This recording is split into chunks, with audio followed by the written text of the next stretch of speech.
was fun-loving. He was funny. He was a charmer. He liked to dance. He was just a happy-go-lucky young man.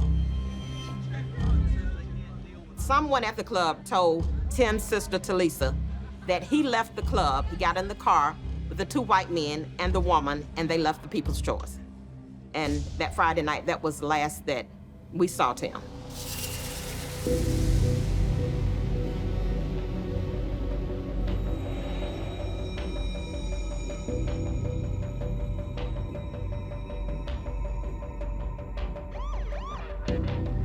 I remember when they came to our house, they showed a picture.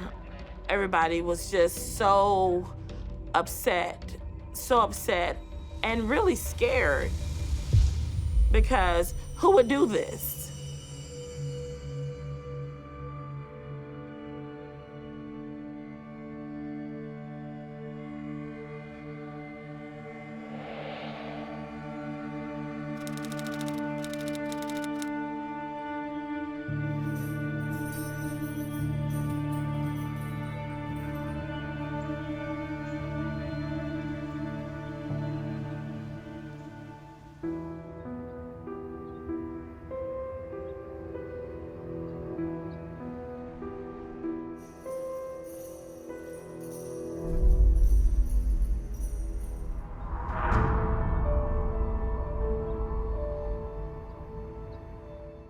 The well became a target for physical evidence when a jailhouse informant came forward and said, Franklin Gephardt is telling everybody that there's clothing and a knife in that well.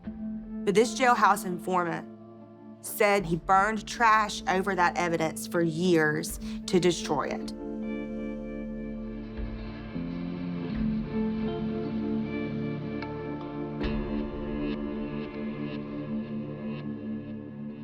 When I realized that we were not going to be able to excavate the well the traditional way, I raised my voice and I said, I don't care what it takes, we're getting in that well.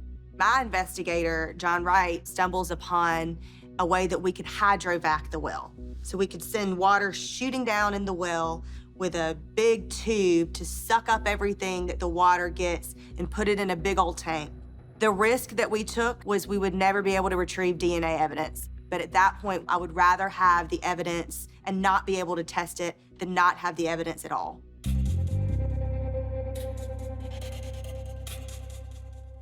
We weren't getting anything. It was just dirt and gravel and dirt and gravel. And then, bam, we hit burned trash. And that's important because that's another thing that was said, was that there'd be burned trash on top.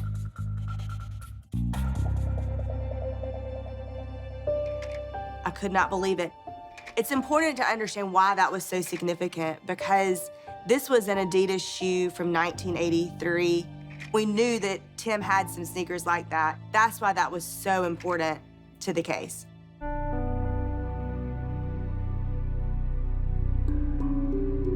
We found a handle and a portion of a knife that was recovered in that well. The thing about Franklin Gephardt that you have to remember is that he owned dozens and dozens and dozens of knives. He threw no knife away. He kept them all. But this one knife, the only knife that was recovered from that well, was in that well, and that's why that was significant, and that's why we argued to the jury that it was the murder weapon. We went out and continued to sift through all of this stuff in the well, and Sheriff Dix pulls up a white undershirt, and it has stab wounds in the back and in the front as well. In that moment, the brutality almost overtook me. Seeing it and knowing that he's wearing this when he died, and died in such a horrible way, that became very real to me. And at that moment, when I had those gloves on and I touched that shirt, I remember saying to Tim, we're gonna get him. We're gonna get him.